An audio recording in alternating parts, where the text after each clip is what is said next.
મિત્રો જોઈ લો, આપણે યોગી સરકારને જોઈને ગુજરાત સરકારને શીખવા લાગે વસ્તુ તમને બતાવું, અને ખરેખર આ નોંધ લેવા જેવી સરકારમાં કે શું શીખવા જેવું છે. જો આખો 10th છે રેલવે સ્ટેશનમાં અયોધ્યા.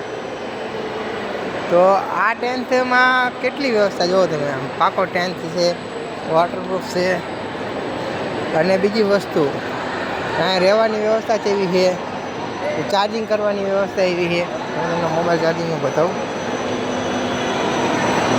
કે અહીંયા રહ્યા ને, જો આ બધા રહ્યા છે બરાબર, અને સામે જો મોબાઈલ ચાર્જિંગ છે, જો અહીંયા બધા છોકરા મોબાઈલ ચાર્જિંગમાં બેઠેલા છે. તો વિચાર કરો તમે, બાકડા મીકા છે બધે મોબાઈલ ચાર્જિંગ કરવા માટે, હેઠે પાથરનું પાથરેલું, ઉપરથી ઢાંકેલું છે.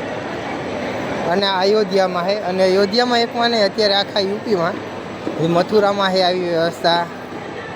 પછી પ્રયાગરાજમાં છે, આથી પ્રયાગરાજમાં તો મહાકુંભ છે, અહીંયા તો ફૂલ વ્યવસ્થા છે.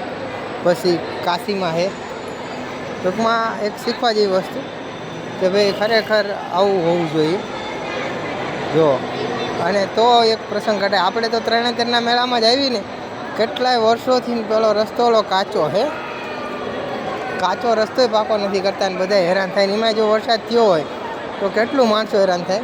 ખરેખર એકવાર એ રસ્તો પાકો કરી લેવાય, જે વન વે કાઢે એ, અથવા અહીંયા 4 લાઈન કરી નાખાય એટલો ત્રણેતર સુધીનો, અને ઓલી બાજુ એટલો થોડોક 4 લાઈન કરી નાખાય એટલે ટ્રાફિક જેથી કરી હલકું થાય. અને અહીંયા તો જો રહેવાની એટલી વ્યવસ્થા છે.